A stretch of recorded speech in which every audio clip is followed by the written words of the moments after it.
This farm is the fictional setting for a classic children's novel about a horse and its owner, which went on to be adapted with huge success for the stage and the big screen. And if you're chomping at the bit to find out where it is, then wait just a little longer.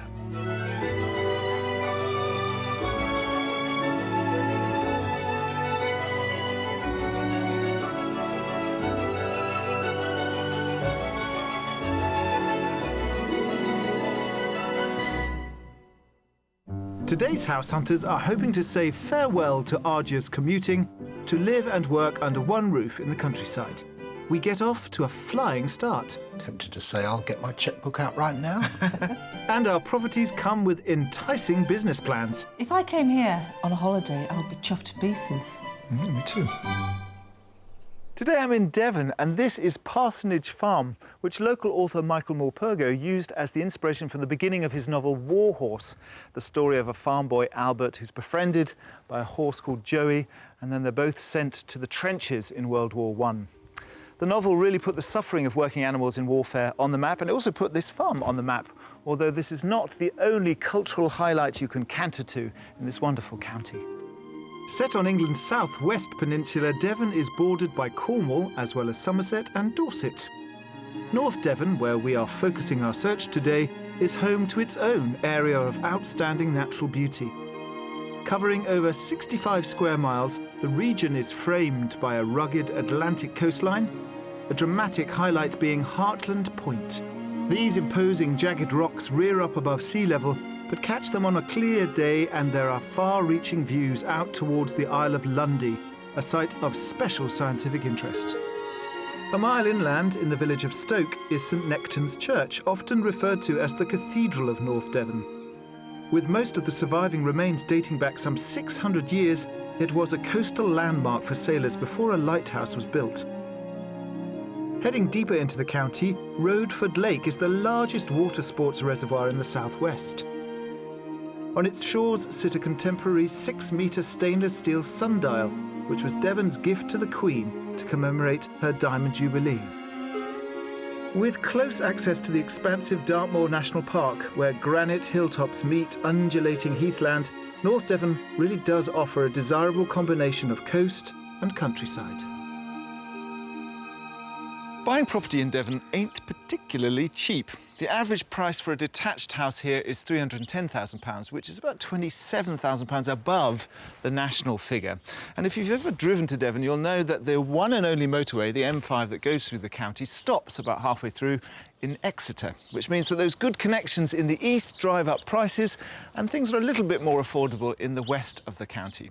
If you go inland, however, towards Dartmoor, to places like Oakhampton or Tavistock, prices tumble even further. But our buyers are looking to be in the north of the county. So let's meet them and find out what drew them to that place. Medical correspondent Chris and communications director Mary from Brighton met through work as health journalists. However, romance only blossomed after Chris spent a year sweet-talking Mary into writing for him. They have now been married for 8 years. Chris is a great guy. I wouldn't have married him otherwise. He's not a great breakfast man. He tends to come alive at night. Mary's a natural optimist. She likes animals. We have 2 dogs, 2 cats, 2 snakes and a gecko at the last count. Mary has loved being based in Brighton since she was a student. However, she's had enough of her 5-hour commute to and from London. Both feel it's time to change gear. It's a great, interesting, wacky, fun place to live. But it's loud, it's noisy, it's busy, and we just want to have some peace and quiet to be able to do other things. Another motivation for their move is that the eco-house they commissioned 2 years ago doesn't provide them with enough space to branch out in the future. It's not as rural as we'd like. We don't have land, there's no room to grow vegetables, there's no room for animals. What we'd be looking for is somewhere with the opportunity to provide us with an income, you know, be it holiday lets, be it a converted barn, something like that, or something that we could even build to, you know, create that. And besides running a holiday-let business, our couple have developed a personal connection to the dramatic, windswept shores of the West Country.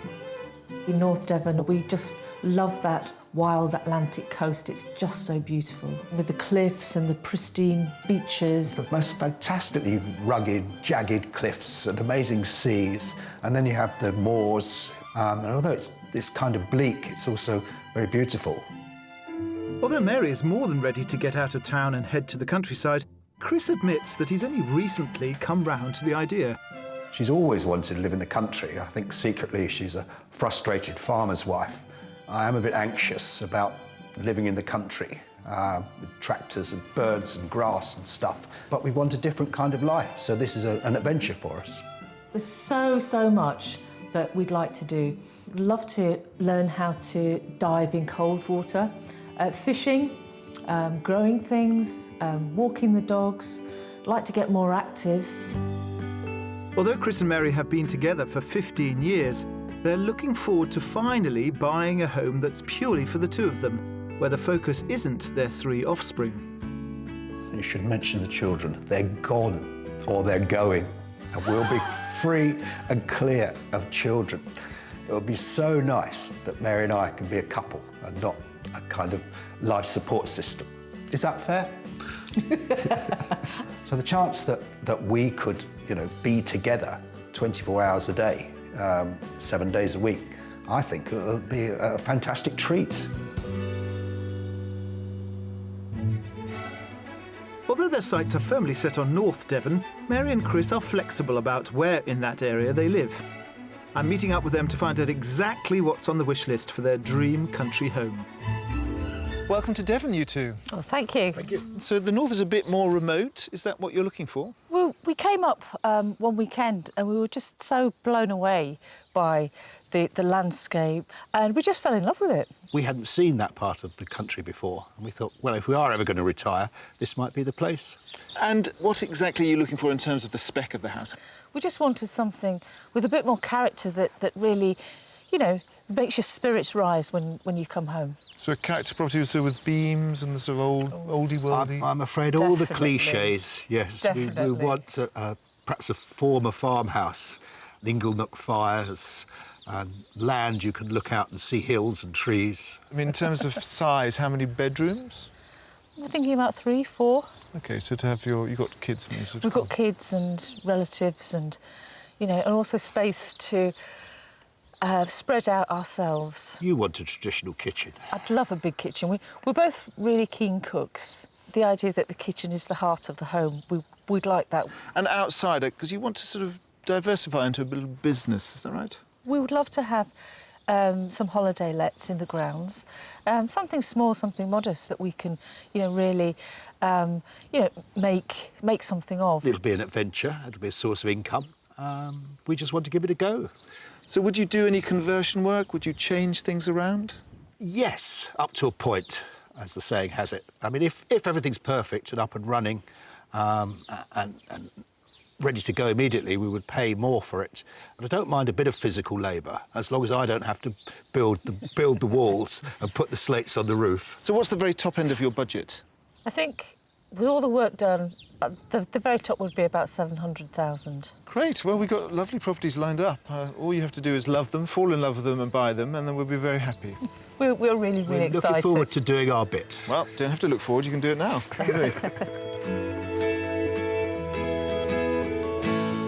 With a sizable £700,000 budget to spend, our couple would like a character property with 4 bedrooms. They'd both like a large kitchen to indulge their love of cooking and a house that provides them with the potential to run holiday lets. We've lined up some top-notch Devon properties to show them both, but they won't be informed of the price tag until after each house tour is over. Our final offering is our mystery house, where character overload will challenge our couple to rethink their business plans.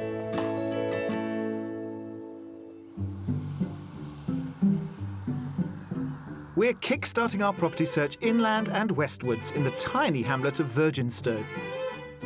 The nearest amenities are 3 miles away in the small village of Ashwater. Set back from the attractive village green is the 13th century church of St Peter. The village was renowned for its cattle fairs back in the early 1800s, and today the centre retains a strong sense of community and is home to a local store and pub. On a clear day in the distance, both Dartmoor and Bodmin Moor are visible over the surrounding countryside. Back in Virginstowe, and located just on the outskirts, is our first property. It's so pretty. Isn't it? Oh, it's stunning. This is a fantastic property. I'm very excited to show this to you. It dates back to the 1800s. You've got the kind of old sort of like what a farm dish. buildings, which have been beautifully, beautifully renovated. And then you've got a new wing here, the west wing, which has been added, including this beautiful sunroom. I think we'll have it. It looks good already. Stunning. It looks good Absolutely already. stunning. I can't wait to get inside. I'm almost lost for words. I don't think that happens very often, does it? Hardly ever. It's fantastic to see delighted reactions so early on. Hopefully that positive energy will continue when we see inside. Converted during the 1980s and extended in 2011, the property was refurbished in the style of a French farmhouse, especially in the heart of the home. Wow. Oh, it's stunning. Oh, and a range. Yeah, it's got a range cooker. Whoa. And a very kind of French-style freestanding kitchen.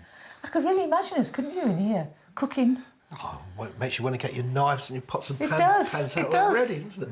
And then out into the sunroom there, that's got underfloor heating. Actually, all of this side of the house has underfloor heating. Wow. It's lovely. I love the beams and the flagstones. I think it's amazing. The space continues through here. This is a huge dining room. Oh, my. Oh, my word. Huge high ceilings. Oh, my goodness. Wow. A great log burner with a great stone yes. lintel. Fantastic. Moving out of the barn, we're making our way into what would have previously been a cottage, but is now used as a snug or winter sitting room. It's beautiful. I love the windows and the configuration. It's just really, really interesting. There's a great feel about it. Chris, what are your feelings? I think it's amazing. Tempted to say I'll get my checkbook out right now. We haven't even seen half of it. No, you haven't. It's It's true. most attractive building, and it's got full of character. Could you imagine the two of you living here? Definitely. Very much. I can see us certainly sitting in here in the winter. It's perfect. First impressions don't really get much better than this, but there's still plenty more to explore. The sleeping quarters amount to 5 bedrooms and are scattered across all levels of the property. On the first floor, above the snug, there's a cosy double and a single, which share a bathroom. At the opposite end of the house and within the new extension, there is a well-presented double, as well as a good-sized twin. As both make use of a modern shower room, this self-contained sleeping accommodation could provide our buyers with a B&B guest suite. But we're making our way to the master, which is in the central barn up on a mezzanine level above the kitchen. Oh, wow. Well, this is different. That is very different. And you'll see it has a rather splendid freestanding Oh, yeah. egg bath Oh, wow. and lovely views down over Over the the landscape. garden. I think this would work very well. I just love the way they've done it and the fact that they've used the space so ingeniously and yet, you know, retained this sort of sophistication with quite rough woodwork. I think it's fabulous. Outside the property, there are 3 traditional barns, which, subject to approval, have huge potential to be run as prospective holiday lets. Wrapping round the property, the grounds total almost 2.5 acres. Mostly laid to lawn interspersed with mature borders, the garden features a variety of fruit trees and a vegetable patch. There's also a separate paddock and an open fronted shelter which would be ideal for homing our house hunters' proposed new animals. Backing onto open farmland, there's the further possibility of purchasing an additional 5 acres. With the faultless feedback so far, I wonder if what's on offer out here might just seal the deal. It's absolutely stunning. I'm actually sort of lost for words like you. What do you think it's on the market for? I think it is way beyond our budget. It just has to be. I'm going to go for $750. Christopher? It hasn't got the barns done, and that would cost us money. I think I'll go in at 700. OK, so in this instance, you're both wrong. Because this property is on the market for £645,000. Oh, good gracious me. Gosh, that's a surprise. Well, that's splendid. Made my day. Where do we sign? Oh, I don't know what else you've got to show us, but it's going to have to work hard to top this. I would like you to wander around, soak it all up, and I'll meet you probably under the magnolia. See you a bit later See you shortly. Thanks. A healthy £55,000 under their top budget, this character property would leave our buyers with money in their pockets to plough into their future business plans. With 5 bedrooms, 2 more than they needed, there's more than enough space to accommodate their visiting children. With 2.5 acres of land and outbuildings ripe for conversion into holiday lets, it's situated in a delightful rural location. I thought this house was absolutely amazing. It actually blew me away. I could definitely see ourselves living here. Oh, this is sweet. Look at the Oh, I do like this. window seat. We could have this as our bedroom. We could. We could. I thought it was a wonderful place, beautifully done. I love the gardens, I love the little orchard. Oh, wow, look at this. Always wanted an orchard. Yeah. Oh, look. Ready-made chicken run. And they do have chickens. That's amazing. Oh, I love it. There's a huge possibility for income generation here. I think maybe one downside is that the barns aren't up and running already. In terms of Mary's reaction to this place, I think she's fallen in love. I think it was love at first sight. I think left to her, she would buy this place immediately. I get the feeling you like it. Is that true? We love it. I love it. Don't get too carried away because we've got another one lined up for you straight away. OK. With 2 stunning coastlines, it's no surprise that Devon attracts over 4.5 million visitors each year.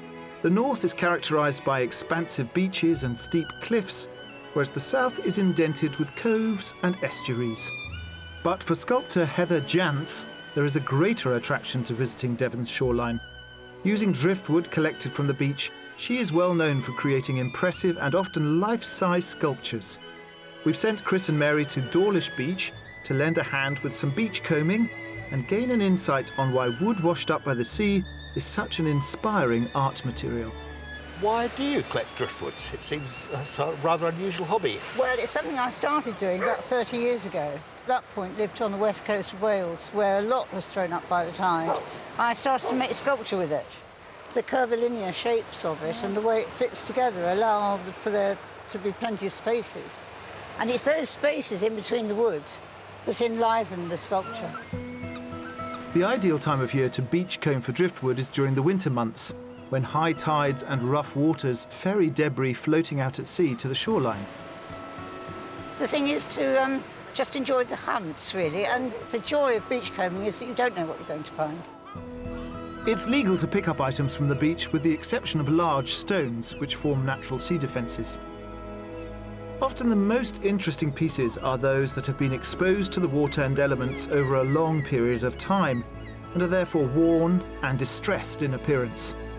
Oh, this is beautiful, look. Oh, that's gorgeous. Oh, well Oh, done. that's lovely. Can I swap? You win the prize. I think that one's too big. Do you think that's too big? Well, it's up to you. You take back what you think you'd like. All right, I'll take that one. Shall we head back now, then? Yes, Sounds I think like a plan. We've got a good haul.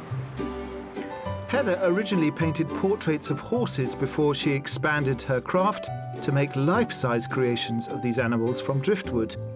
28 of her beautiful works live in her garden at home. Your folds that you've done, they just have this spring to them. What I look for in a sculpture of this nature is something that provides that sense of imminent movement. You are guided by the material. You have to just let it take its form. And so that's why they can take up to 5 years. Driftwood only has a shelf life of 6 to 7 years, after which time it weakens due to the wood contracting and expanding. Heather casts her sculptures in bronze so that they endure for longer. Now that our couple have been given a taste of what you can achieve with driftwood, it's time for them to attempt their own masterpiece and create a 3-dimensional relief from the items they sourced from the beach. That's a horse's head. So you can just lay it out and then reposition it until you're happy with it. Body. That way. He looks awfully like a dinosaur, I'm afraid. Chris frames the piece with rope, whilst Mary uses netting to shape the horse's body. However, Heather still feels the need to step in.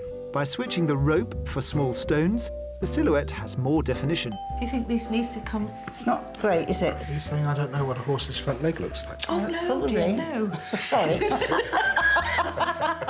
As well as using her discoveries from the beach, Heather often receives donations of unwanted household items, such as old nutcrackers, from members of the public, which add a strong look to her art. I'll tell you, I want to try something. Can I try something? please, On please, yours? please. I just want to try this.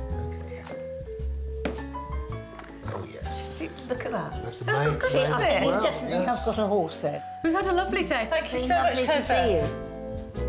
After being inspired by the creative qualities of the local Devon landscape, it's time to return to our mission of finding Chris and Mary a country home that captivates them.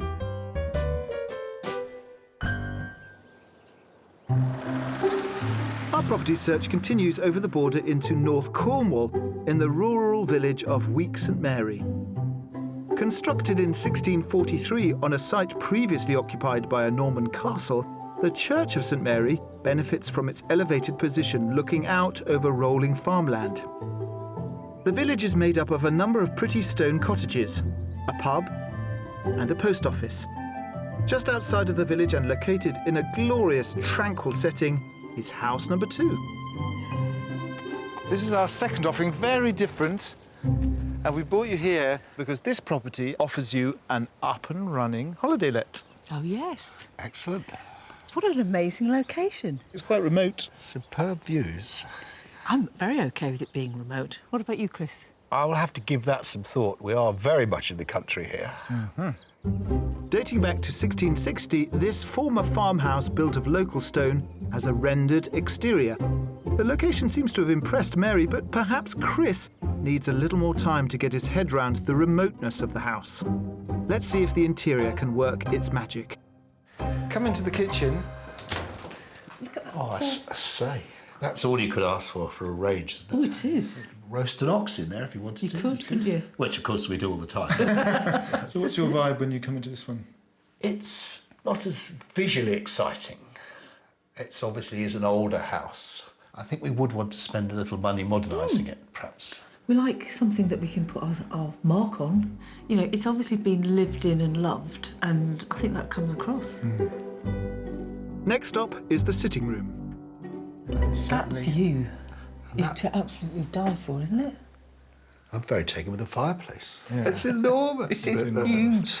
And through there's a very nice little sunroom of conservatory that they added as well, which takes you out into the garden. Chris, is the remoteness growing on you? Or? The views are lovely. I'm beginning to think it might be a tad too remote, but I would love to see the rest of the house. Also on the ground floor, there is a separate dining room, a bright spruce shower room and a large study. The sleeping accommodation is split over 2 floors and comprises 7 bedrooms in total. On the first floor, there's an extremely generous double and 2 smaller doubles, one of which has an ensuite. There's also a spacious 4-piece family bathroom and a compact space used as a snug, which leads through to a cosy twin. On the second floor, there are a further 2 twin bedrooms, a WC, and an additional space in the eaves, which could be a double. Outside and with its very own entrance is the detached holiday let. Rented out for around 6 months of the year, the current owner's annual income is around £12,000. This property has clearly captured Mary's imagination. However, fireplaces aside, Chris still doesn't seem to be warming up to what's on offer. Perhaps the business potential of this property might just win him over. It's huge. No. Good heavens. You've actually got a huge kitchen. Big kitchen. So this is why it brings in so much money, because you've got 3 double bedrooms and space for like a big family here. Good. If I came here on a holiday, I would be chuffed to pieces. Me too. I think it's gorgeous. What do you think, Chris? I've lived in worse houses, let alone a holiday let. I do think it's extremely well done. Let's go outside and talk about the land. OK. Thank you. Outside, the land extends to around 2 acres, which includes an outbuilding used for storage, as well as a disused barn, which, with the right planning consent, could be converted into another holiday let. The lawned gardens backing onto open countryside provide the most breathtaking views. Not as much land with this property. But what's nice is that you have this private garden and then your holiday letters have their own garden too. Well, we like the fact that, you know, the holiday let is so independent and so separate. I think it's nice for holidaymakers too. You can also see that just beyond the holiday let garden, there's another paddock that goes to that sort of link fence there. That's yours as well. Oh, right. So you could use that either as a campsite, or, you know, you could just have it as more garden, or for keeping some kind of animal creatures. Livestock. That's good, isn't it? Something to think about, definitely. What do you think this is on the market for? I think 650. I would go for about 625. Interesting, because this property is on at £695,000. Oh, we got it wrong then. So it's right at the top of your budget. So is. And that's largely, I think, to do with the fact that that's an up-and-running Yeah. business. Interesting. So stroll around, and then I'll see you up front, as usual. Right, will do. Just £5,000 shy of their very top budget, this former farmhouse with 7 bedrooms and fully operational holiday let offers our couple the business income they wanted. With 2 acres of land and set within a very private location, it benefits from the most magnificent views. I love the fact that there's something very traditional about this house, and I would love to be able to really make it ours. I think it would definitely need a bit of tender, loving care, but it's got an enormous amount of potential. Well, this is a good size, isn't it? It's almost got a Georgian feel somehow. It does a bit, yeah. I love the fireplace look.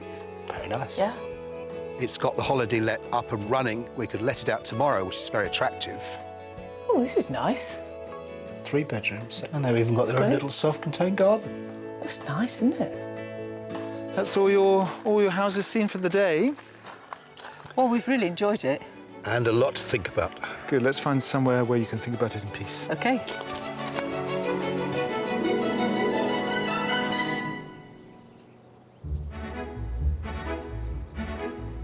It's the second day of our house hunt with Mary and Chris from Brighton, who, after decades of relentlessly commuting to London, are relishing the thought of a new lease of life in Devon. Coming up, our mystery property goes on the charm offensive. Beams, range deer. Everything you ever wanted in a country kitchen in one room. And I take sheer delight in giving a Devon breed of sheep a short back and sides. It is just like giving someone a big haircut. Yeah. Shabby chic, I think, isn't it? Shabby sheep. Shabby chic, there you go. See you've what got you it. did there? It's very interesting after our first day property shopping here in North Devon, because it seems like Mary is more business-minded than Chris. Even though they both loved that first house in a very kind of passionate, oh, we could really live here sort of way, Mary was like much more cold-headed and rational about the fact that the second house would bring them more money. So the mystery house is going to be interesting because in many ways the mystery house doesn't give them so much business potential, but oh, it's going to tug on their heartstrings. And maybe it might make them think about finding a house that's just good for them, not for their bank balance. For our final offering, we're heading back into Devon to the rural hamlet of Thrushleton. A mile away is the nearby village of Lewdown, which is home to a store with a post office as well as a pub. The local landscape is one of softly rolling hills, and on the outskirts is the architectural highlight of Lew Trenchard Manor. Originally mentioned in the Doomsday Book, this impressive Jacobean mansion is currently a family-run hotel. Back in Thrushleton and hidden away down its own private driveway is our rather special mystery option.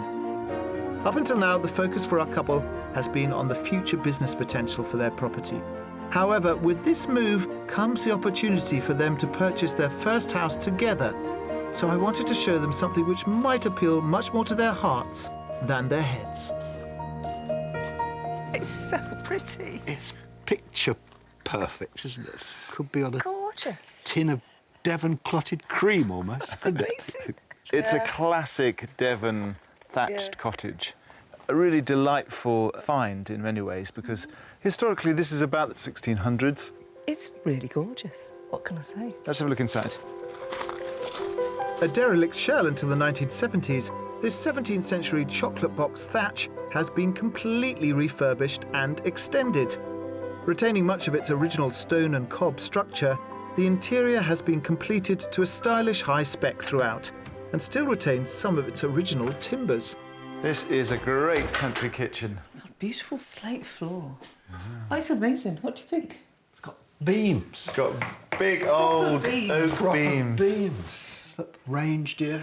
It's gorgeous. Everything you ever wanted in a country kitchen in one room. Dreamy, isn't it? Is it plucking on your heartstrings? There are some slight stirrings, I must admit. Going to stoke it up, see if the rest of the house can stoke it into a full fire. Show us it then. Leading off the kitchen is a modest conservatory, a large utility room and a generous study. There's also a dining area with an ingle nook fireplace. Next on our list, however, is the living room.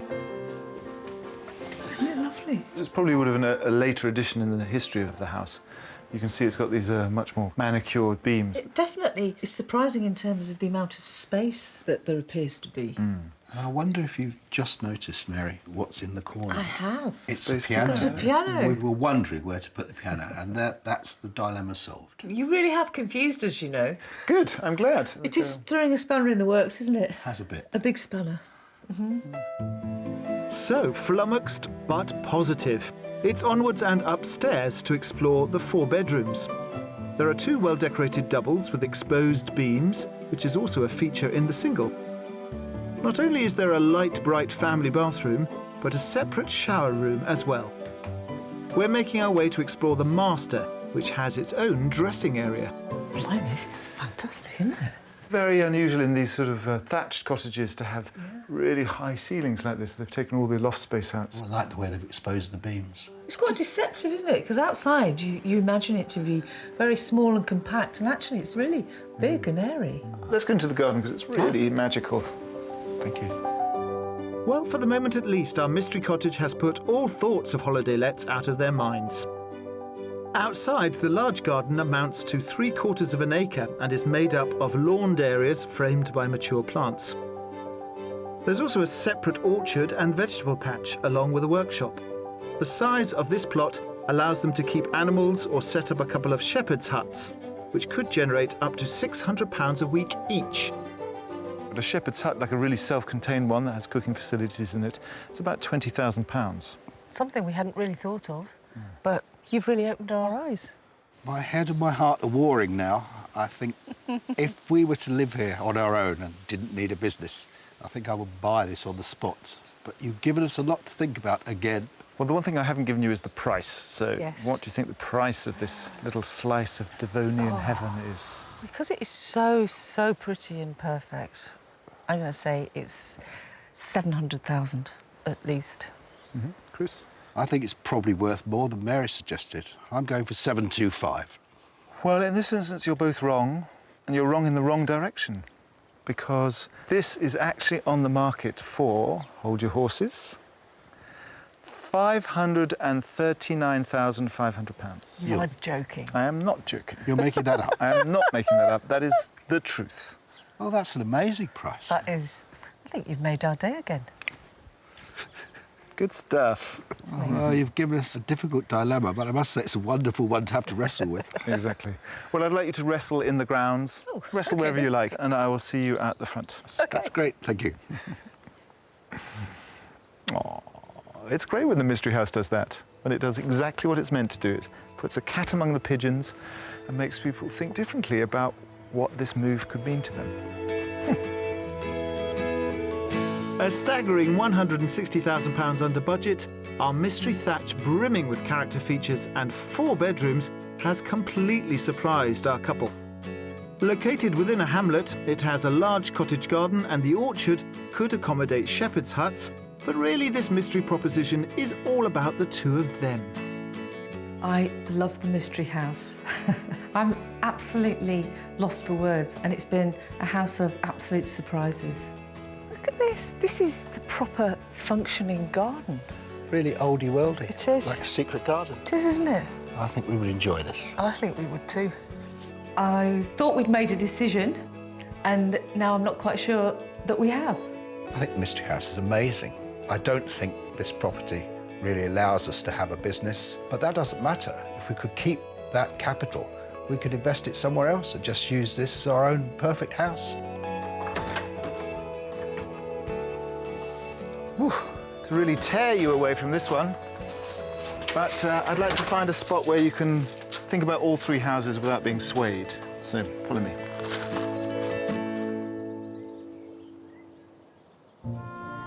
Native to the fertile lowlands in and around Dartmoor National Park are grey-faced Dartmoor sheep. With its long, coarse fleece, this rare breed is incredibly hardy, and it's endured the elements of the moor for centuries. However, towards the end of the 1800s, when the British wool trade was on the wane, the breed was on the verge of extinction. In 1909, the Dartmoor Sheep Breeders Association was formed to promote the breed beyond the southwest. By encouraging the crossbreeding of grey-faced sheep with other long wool breeds, today in the UK there are thought to be around 3,500 breeding ewes. I'm meeting young sheep farmer Lewis Steer at his family's farm in Chudley on the edges of Dartmoor, who's championing the resurgence of this breed's wool. Lewis, good morning. Morning. Wow, what a handsome flock. Thank you very much. How long have you been involved with sheep, Lewis? 4 or 5 years. I did quite well on my GCSEs, so Mum and Dad bought me a couple of old ewes. Not exactly the norm. So you got 2 sheep, and is this the result? Yes, I've got 60 grey-faced Dartmoors now. So you're breeding these sheep really for the wool? Yeah, you get a very heavy clip from a ewe, and that wool has a really good quality. And what's their temperament like? They're unlike any other breed. They really are. They're more like dogs than sheep in a way. They'll follow you along. Now, you're studying at uni at the moment as well. How do you balance that, doing this and studying? Well, I'm at the Agriculture University, so that helps. However, there's weekends, there's evenings, and the occasional weekdays, balancing the business and the flock. So it's quite time-consuming, but I'm enjoying it. The luscious long locks of these lambs are shorn in their first year at the beginning of July. Seems quite placid. We shall see. Employing traditional methods to hand shear his sheep, Lewis uses blades like scissors as it leaves the young sheep with a fine layer of wool to keep warm. After a quick demonstration by the professional, it's time for me to get stuck in and take to the shears. So we're going under his chin here? Yeah. Oh, hey, oh! Bit of fun and game. Just grip with your knees. There we go. That was good. That nice sweep around the body.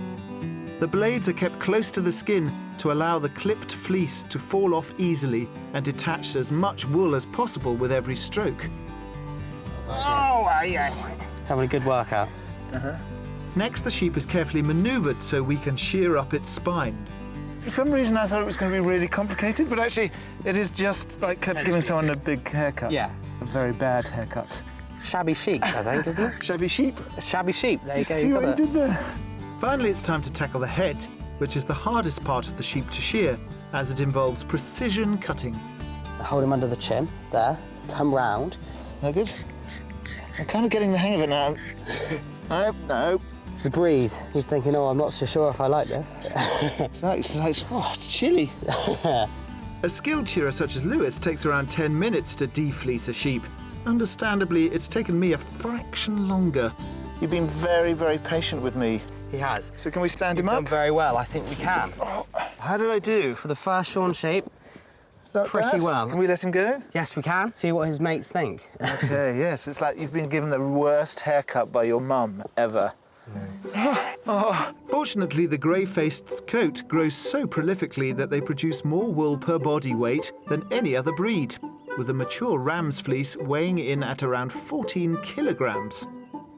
The fleece clippings are taken to the local mill where they are scoured and washed. Traditionally, the wool was made into blankets and carpets. However, Lewis's wool is spun into yarn and returned to the farm, where his mum, Paula, oversees the sale of their woolen products.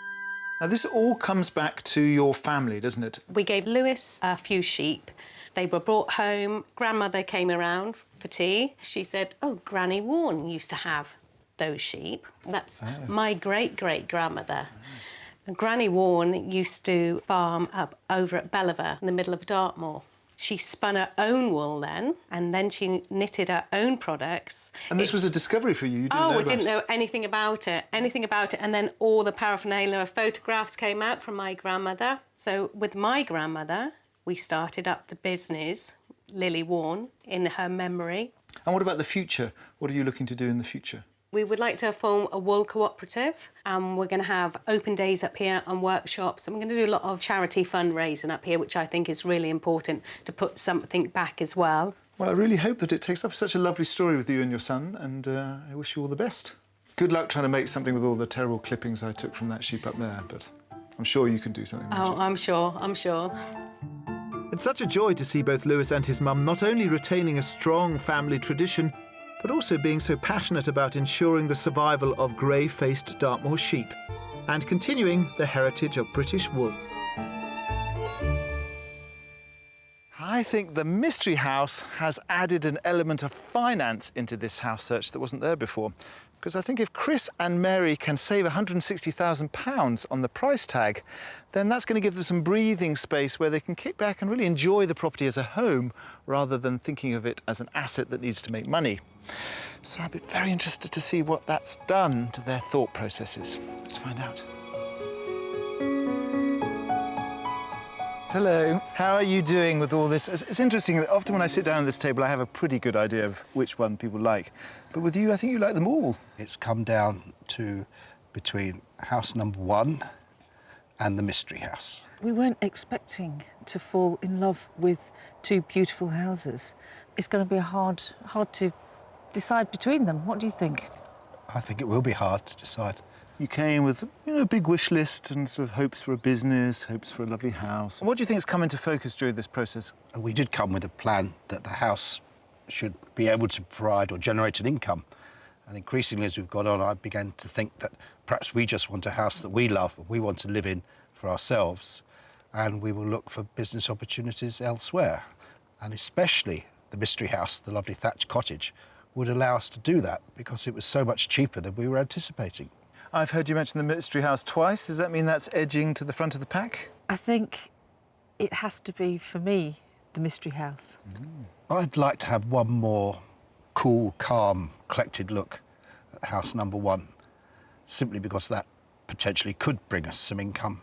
And what happens now? What is the next step? We'd very much like to go and have a look at both house number 1 and 3 again, just to make sure that we're making the right decision. I think we will go for one of them. Yay. I'm waving a little flag of joy. That's great. I think you'll be happy here. So make it happen. Thank you very much. We've really enjoyed ourselves. It's been a pleasure. Thank you.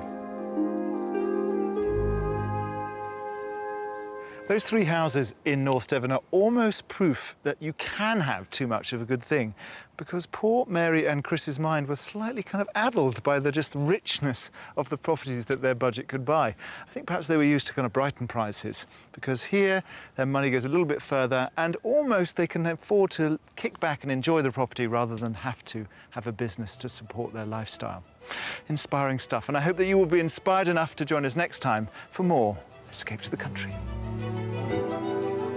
Following our search, Chris and Mary made an offer on the French-style first property in Virginstowe, which was accepted, so they are due to exchange very soon.